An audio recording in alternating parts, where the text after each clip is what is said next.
What if the one thing you fear most, the one thing that paralyzes you and holds you captive in the dead of night, is actually the key to unlocking your greatest strength? We build walls around our fears, brick by painstaking brick, hoping to keep them contained. But what if the only way to become who you were meant to be is to not just face that wall, but to walk straight through it?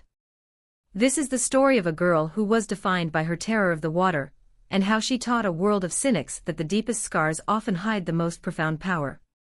Her name was Alara, and she had come to the Helios Maritime Rescue Academy to drown. Not in water, but in the memory that water held hostage. She was a ghost at the feast, a scholarship cadet admitted on the strength of her flawless academic record, and her staggering physical endurance on dry land. Among the boisterous, sun-kissed children of naval officers and decorated coast guards, she was an anomaly. Small, quiet, with eyes that seemed to hold a perpetual storm, she moved through the pristine, chlorine-scented halls like a shadow, her hoodie often pulled low, a flimsy shield against the confident gazes of her peers. The academy was a crucible, designed to forge heroes from the finest raw material.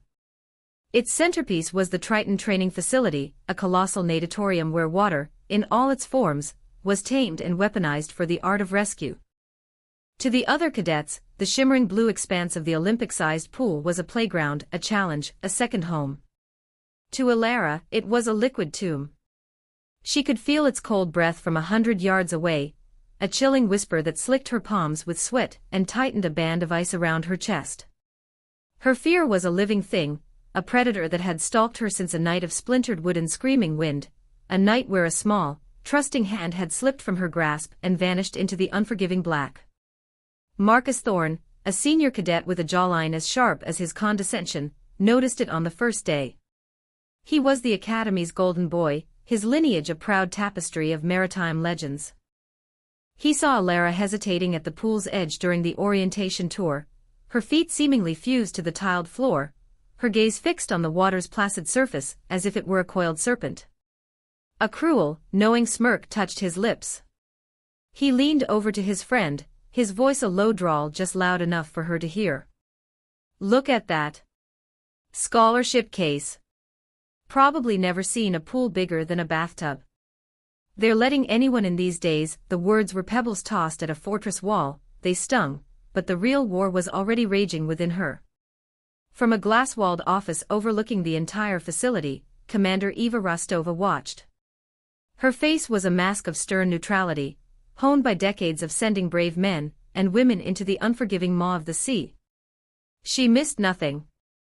She saw the confident swagger of Thorne, the easy camaraderie of the legacy cadets, and she saw the stark, profound terror in Alara's posture. Her eyes narrowed slightly.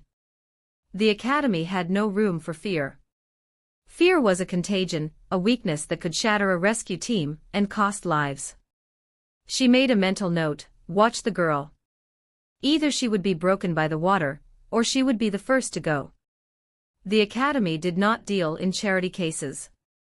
It dealt in survival. And from what Rostova could see, Alara was already drowning, miles from any ocean.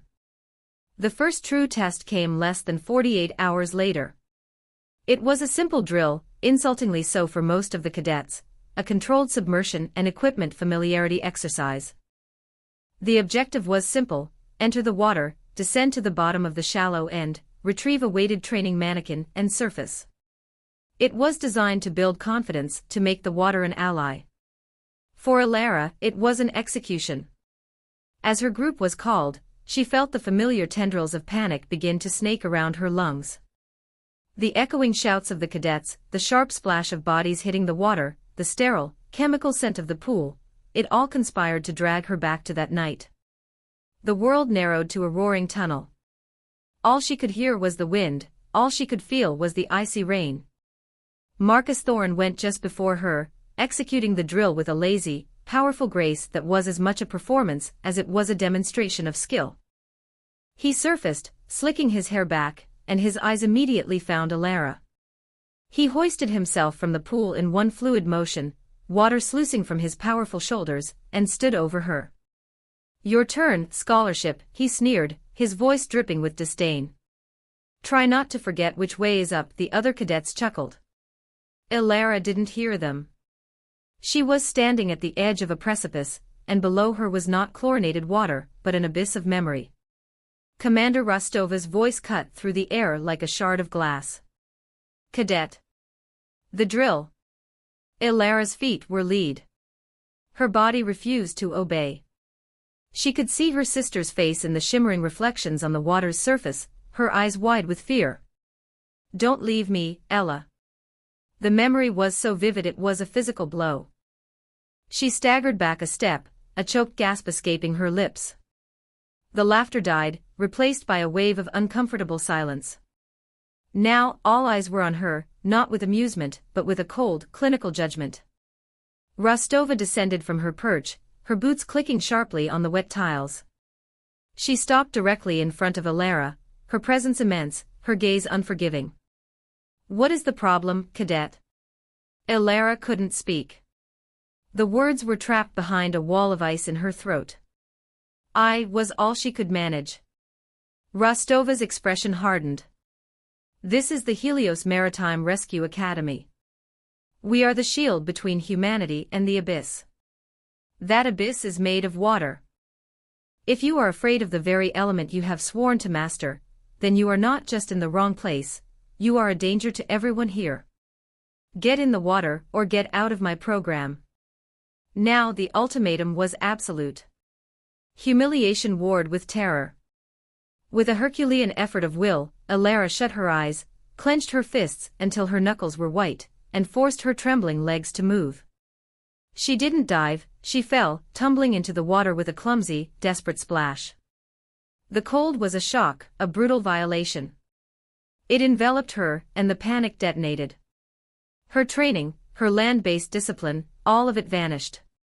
She was a child again, thrashing in the dark, the weight of the ocean pressing down on her. Her lungs screamed for air she couldn't find. She flailed wildly, her limbs uncoordinated, her eyes wide with primal fear. She never even made it to the bottom. Instructors were in the water in a second, hauling her spluttering and coughing to the side. She clung to the edge, her body shaking uncontrollably, the sound of Marcus's derisive laughter echoing in her ears, louder and more painful than the water filling her sinuses. She had not just failed. She had disintegrated. The summons came an hour later. Ilara sat, still damp and shivering, in the stark, minimalist office of Commander Rostova. The room was a shrine to courage and sacrifice. One wall was covered in framed photographs of daring rescues, helicopters battling hurricane-force winds, rescue swimmers leaping into monstrous waves. Another wall was more somber, a memorial to the Academy graduates who had made the ultimate sacrifice. Their stoic, black and white portraits seemed to watch her, their eyes full of a quiet disappointment. Rostova sat behind a large steel desk, her hands steepled, her gaze drilling into Ilara. She slid a file across the polished surface. "Your file," she began, her voice devoid of any emotion. "Academically, you are ranked number 1 in your class. Your endurance, strength and agility metrics on land are not just exceptional, they are record-breaking for a female cadet. You outperform 80% of the men. Yet, when you touch the water, you become a liability. A drowning risk. Explain this profound discrepancy to me." Ilara stared at her own hands, twisting a loose thread on her uniform. The shame was a physical weight, pressing her down into the chair. "Commander," she began, her voice barely a whisper. "I have a history with water." A difficult 1-inch. Rostova leaned back, her expression unmoved. "Cadet, look at those faces on the wall. Every single person in this institution has a history. The sea gives us all a history. It does not care about yours. It does not care about your trauma or your feelings. It is relentless, and to face it, we must be more so. Your fear makes you weak. Your panic makes you a danger. In a real rescue scenario, a partner would die trying to save you." Ilara flinched as if struck. The words were brutal, but they were true. She finally looked up, meeting the commander's gaze. Tears welled in her eyes, but she refused to let them fall. "I can overcome it," she said, the words tasting like ash. "I just need time." Rostova cut her off. The ocean does not grant extensions. A storm does not wait for you to be ready. She stood up and walked to the window overlooking the training pool, which now lay quiet and still. I am going to give you 1 week. 1 week to prove to me that you are more than your fear. At the end of that week is the final preliminary clearance test. We call it the Dreadnought's Breath. It is a 6-minute, fully submerged, simulated distress scenario in the deepwater tank. It tests a cadet's absolute limit of control under extreme duress. The currents are unpredictable, the visibility is zero, and the psychological pressure is immense. She turned back to face Ilara, her shadow falling across the young cadet. No scholarship entrant has ever passed it on their first attempt. The legacy kids train for it their whole lives. Given what I saw today, it will not just break you, it will shatter you. But it is your only chance. Show me something in that tank. Show me a flicker of the warrior your files claim you are. If you cannot, then you will be on the first bus out of here. Is that understood? Ilara's heart hammered against her ribs. 6 minutes. Submerged. In chaos. It was not a test, it was a death sentence. But it was also a lifeline. Yes, Commander, she said, her voice small but clear. Understood. She was dismissed with a curt nod, the weight of the ultimatum settling onto her shoulders like a shroud. That night, long after the academy had fallen into a disciplined silence, Ilara made her way back to the natatorium. The massive hall was dark, save for the eerie, underwater lights that cast wobbling, ghostly patterns on the high ceiling. The place felt like a cathedral of her fear. She slipped into the water, the initial shock of the cold now a familiar enemy. She didn't try to swim laps or practice drills. Her goal was simpler and infinitely harder. She waded to the shallow end, took a deep, shuddering breath, and forced herself to sit on the pool floor. Her objective, to exist. To simply be in the place she feared most, and not let it consume her. The first attempt lasted 7 seconds, before a tidal wave of panic sent her scrambling to the surface, gasping and choking. The images flooded her mind unbidden, the splintering crack of the mast, the shriek of the wind, the terrifying, sucking sound of the water claiming their small boat. And Lily. Always Lily. Her younger sister, her face pale in the strobe of the lightning, her tiny hand gripping Ilara's with impossible strength. I'm scared, Ella. Her voice, ripped away by the storm. Ilara gritted her teeth, tears of frustration mixing with the chlorinated water on her face, and went down again. 10 seconds. She focused on the blue tiles, counting them one by one. But the tiles became the dark, churning waves. She burst upwards again. Night after night, this became her ritual. Her secret, agonizing training. She measured progress not in laps, but in seconds stolen back from her terror. 15 seconds. 23. 31. Each second was a victory in a war no one else could see, fought in the silent depths against the ghosts of her past. One night, a shadow detached itself from the darkened spectator stands. It was Marcus Thorne. He didn't raise the alarm or call an instructor. He simply watched, leaning against a railing with his arms crossed, a look of morbid curiosity on his face. Ilara surfaced, her lungs burning, and saw him there. She froze, expecting a torrent of mockery or a formal report. Instead, he just shook his head slowly, a cruel smile playing on his lips. What is this, scholarship? Practicing how to drown, he asked, his voice echoing in the vast, empty space. Don't waste your time. You're already a natural. He turned and walked away, leaving her alone with her shame, and the rippling reflection of a girl she no longer recognized. His words, meant to break her, instead forged something new in her heart, a cold, hard ember of defiance. The turning point came not in the pool but in a sterile classroom. Commander Rostova was delivering a lecture on rescue psychology, her voice a clinical, precise instrument.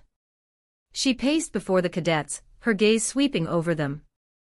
We train your bodies to be weapons, your minds to be instruments, she declared, her voice resonating with authority. But your greatest asset, and your most catastrophic liability, is your own emotional response. Panic is the true enemy in the water. It will steal your air, cloud your judgment, and turn your strength against you. The greatest tool of a rescuer is not brute force but absolute control. Control over your breath, control over your movements, and most importantly, control over your own fear. If you cannot master the storm inside your own mind, you will only become a second victim for someone else to save. Alara listened, and something clicked deep within her. She had been fighting the water, fighting the panic, trying to suppress the memory. But Rostova's words offered a different path. Not suppression but mastery. Not a fight but control. That night, she returned to the silent pool with a new strategy. As she submerged, she didn't try to block the memory of Lily. Instead, she invited it in. She let the storm rage in her mind, but this time, she was not a victim tossed in the waves. She was a rescuer. She pictured the scene not as a memory of loss, but as a training scenario. She was there to save her sister. She visualized holding Lily's hand, her voice calm and steady in the roaring wind. "It's okay, Lily. I've got you. Just breathe with me. Stay calm." The water was no longer a monster trying to devour her. It was an environment she needed to navigate. The panic was not an enemy to be vanquished, it was a variable to be controlled. The guilt that had been an anchor, pulling her down, began to transform into a lifeline, a reason to be stronger, to be better. Her focus shifted from her own terror to the mission of saving the little girl in her memory. She wasn't just holding her breath, she was conserving it for someone else. Suddenly, the seconds began to stretch into minutes. 1 minute. Then 1 minute and 30 seconds. 2 minutes. It was an agonizing, lung-burning ordeal, but it was different. It was purposeful. She was no longer drowning in her past, she was learning to swim through it, to navigate its treacherous currents, and emerge on the other side. She was reclaiming the water, one controlled breath at a time. Marcus Thorne did not appreciate this change. He saw the dark circles under Alara's eyes, but he also saw the new, unnerving stillness in her gaze. The trembling, terrified girl was being replaced by someone he didn't recognize, someone with a core of quiet, unbreakable resolve. Her slow but steady improvement in the daily drills, her newfound ability to function in the water without overt panic, felt like a personal affront to him. In his world, strength was loud, confident, and hereditary. Her quiet, internal battle was an alien concept, and he interpreted it as a deception. He decided he needed to expose her for the fraud he believed she was. The opportunity came during a complex team-based drill in the underwater obstacle course, a submerged maze of pipes, nets, and simulated debris. The cadets had to navigate it in pairs, sharing a limited air supply. Marcus engineered the pairings so he would be with Alara. Deep within the course, in a narrow section with poor visibility, he made his move. While pretending to help her navigate a tangled net, he deftly, almost invisibly, unclipped the primary buckle on her safety harness. It was a subtle act of sabotage, designed to make it look like an equipment malfunction or her own incompetence. A few moments later, as they squeezed through a tight opening, her harness snagged on a metal bar. Without the main buckle secured, the whole apparatus twisted, trapping her. Her air hose was crimped, cutting off her supply. The sudden loss of air was a jolt, a physical manifestation of her deepest fears. The old panic, the primal, screaming terror, flared in her chest.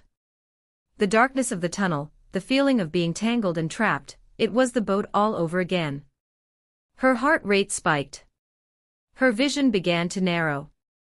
Marcus, a few feet ahead, turned to watch, his expression a mask of feigned concern, waiting for her to signal for an emergency extraction, to fail spectacularly in front of the instructors who watched on monitors. But then, something extraordinary happened. Through the red haze of her oxygen-deprived panic, Rostova's words echoed, "Master the storm inside your own mind." She saw Lily's face, not in fear but with trust. "I've got you, Lily." Instead of thrashing, Alara forced her body to go still. She stopped fighting the entanglement and assessed the situation. Her movements became slow, deliberate, conserving every precious molecule of oxygen left in her lungs. She methodically traced the lines of the harness, found the snag, and with a calm, focused twist, freed herself. Then, she resecured the buckle Marcus had undone, her fingers not even trembling. She swam up to him, tapped him on the shoulder to signal she was okay, and continued the course. She finished the drill just seconds before her emergency air supply would have run out, emerging from the water pale and exhausted but victorious. In the control room, Rostova had seen everything. The monitors were high definition, the camera angles unforgiving. She had seen Marcus's hand move to the buckle. She had seen the accidental snag. And she had seen Alara's response. She saw the initial, violent spike of panic in her biometric readings, followed by an almost unbelievable drop to a heart rate lower than most resting cadets. It was a display of control she had never witnessed. She said nothing. She simply looked at Marcus Thorne as he exited the pool, his face a mixture of confusion and frustration. Her gaze was cold, sharp, and full of a new, dangerous understanding. The final night before the Dreadnought's breath test descended on the academy like a shroud. The air in the barracks was thick with nervous energy. Cadets meticulously checked their gear, others engaged in forced, boisterous conversation to ward off their anxiety. It was the test that separated the elite from the merely excellent. Alara was by her locker, quietly looking at a worn, faded photograph of herself and Lily on a sunny beach, a lifetime ago. A shadow fell over her. It was Marcus. He leaned against the locker next to hers, his presence an invasion. "Don't even bother showing up tomorrow," he said, his voice a low, menacing growl. "You might have fooled some people with that little stunt in the obstacle course, but you and I both know what you are. You're a fraud. You're weak. And people like you, with your hidden cracks and your baggage, you're the ones who get real rescuers killed. Do us all a favor and quit now. Save yourself the humiliation." For a moment, the old Alara, the timid, frightened girl, wanted to shrink away. But she was no longer that girl. She had spent too many nights at the bottom of the pool, battling demons far more terrifying than Marcus Thorne. She slowly folded the photograph, tucked it safely away, and turned to face him. She looked him directly in the eye, and for the first time, he saw not fear, but a profound, unshakable calm. "You're wrong, Marcus," she said, her voice quiet but carrying an immense weight. "My weakness was never the water. It was the fear. The memory. And you should know," she added, taking a small step closer. "I'm not afraid of you." She held his gaze for a second longer, letting the truth of her words sink in, then turned and walked away, leaving him standing there, stunned into silence by a strength he could not comprehend and an authority he did not grant. Later, in the quiet of her bunk, she held the photograph again. She traced the smiling face of her little sister. "This is for you, Lily," she whispered into the darkness. "Tomorrow, I'm not just facing the water. I'm coming back for you. I'm finally coming back." The day of the test dawned gray and oppressive. The atmosphere inside the Triton facility was electric with tension. The deep water tank, known as the Cauldron, was a formidable sight, a 20-foot deep cylindrical abyss, its water deliberately clouded, rigged with powerful jets to simulate currents and strobing lights to mimic lightning. This was the Academy's final filter. Cadets were called one by one, their names echoing in the cavernous hall. The test was brutal. Most lasted 2, maybe 3 minutes before their control shattered, and they had to trigger their emergency beacon. The physical strain was immense, but the psychological warfare waged by the tank was worse. The disorientation, the isolation, the sensory assault, it was designed to find the breaking point of even the strongest individuals. Then came Marcus Thorne. He entered the water with the arrogant confidence of a champion. He fought the currents with raw power, his movements strong and efficient. The minutes ticked by. 3. 4. The cadets watched in awe. At 5 minutes and 10 seconds, a new Academy record, he finally signaled for extraction, emerging from the water with a roar of triumph, his chest heaving, a look of smug invincibility on his face. He shot a glance at Rostova, as if to say, that is how it's done. Finally, the announcer's voice echoed, "Cadet Alara." A wave of snickers and skeptical murmurs rippled through the onlookers. Marcus, toweling off, smirked at a nearby instructor. "Better have the medics on standby." "This won't take long." Commander Rostova stood at the edge of the platform, her arms crossed, her face an unreadable slate. Alara walked to the edge of the cauldron. She was no longer the trembling girl from the first day. Her movements were deliberate, her posture poised. She ignored the whispers, the stares. She looked down into the murky, turbulent water, and for the first time, she did not see a grave. She saw a path. She took a final, deep breath, not of air but of pure, unadulterated resolve. She attached the training weights to her ankles, gave a sharp nod to the test administrator, and stepped off the edge, disappearing into the chaos below with barely a splash. The clock began to tick. The massive jets roared to life, churning the water into a violent, unpredictable vortex. The strobe lights flashed, creating disorienting, nightmarish patterns. Speakers hidden within the tank walls blared a cacophony of a raging storm and creaking metal, simulating a sinking vessel. The test had begun. 1 minute passed. The snickering from the cadets died down. 2 minutes. The silence was now absolute, thick with a growing sense of disbelief. They had expected her to panic within seconds. Instead, her biometric feed on the main screen showed a heart rate that was steady, almost meditative. 3 minutes. Marcus's triumphant smirk had vanished, replaced by a slack-jawed stare. He couldn't understand. He had fought the water, battled it into submission. But Alara, she wasn't fighting at all. Down in the churning darkness, Alara was perfectly still. She had let the currents take her, making only minor, efficient adjustments to keep her position. She had embraced the chaos.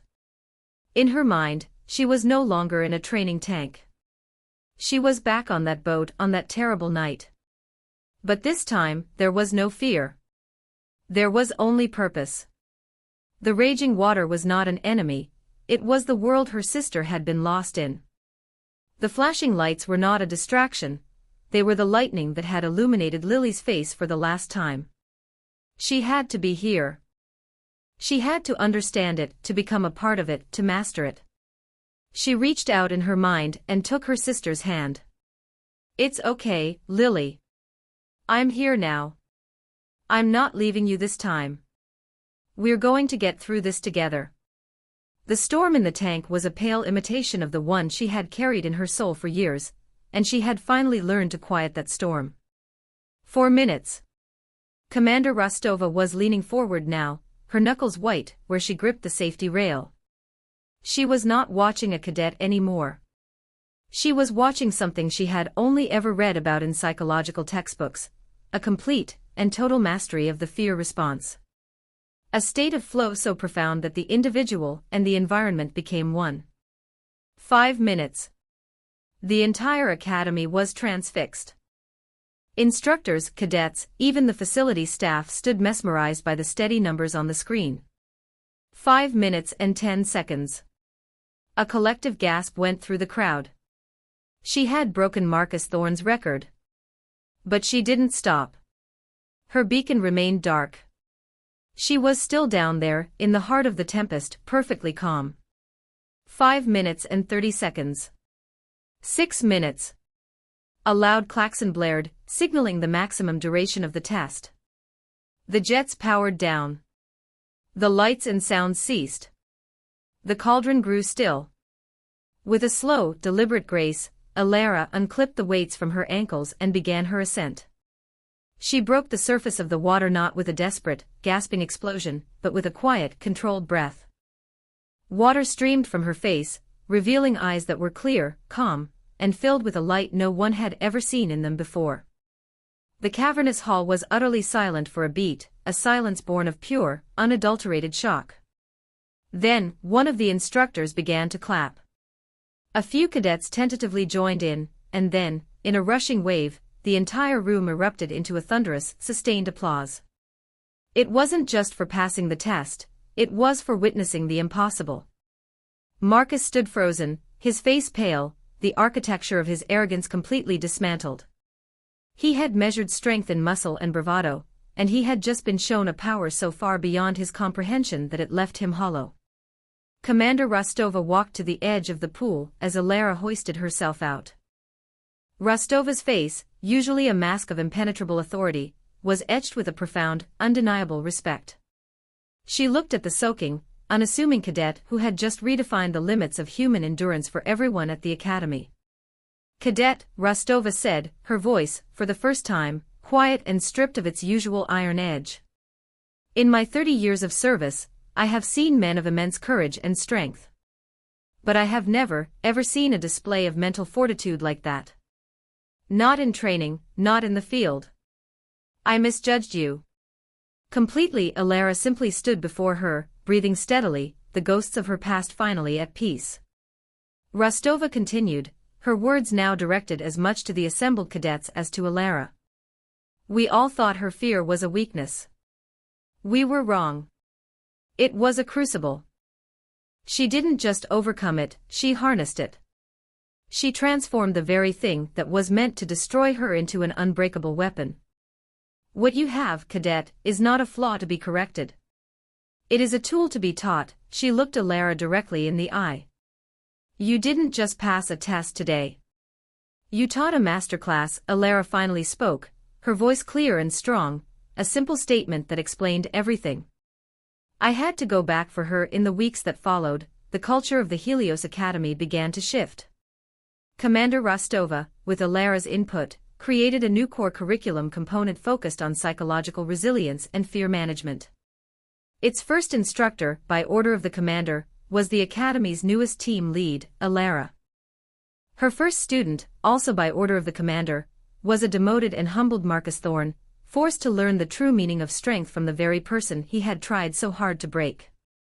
So the next time you see someone struggling, the next time you are tempted to judge a person by the fear they show, remember Alara. Remember that the deepest waters and the darkest storms forge the strongest steel. The battles we fight in the quiet of our own hearts are often the ones that give us the power to calm the raging seas for others. What is the great fear you need to face? What is the memory you need to go back for? Share this story with someone who needs to be reminded that their greatest battle will not be their end but their beginning. And never forget that sometimes, the ones who look like they are drowning are actually just learning how to breathe underwater.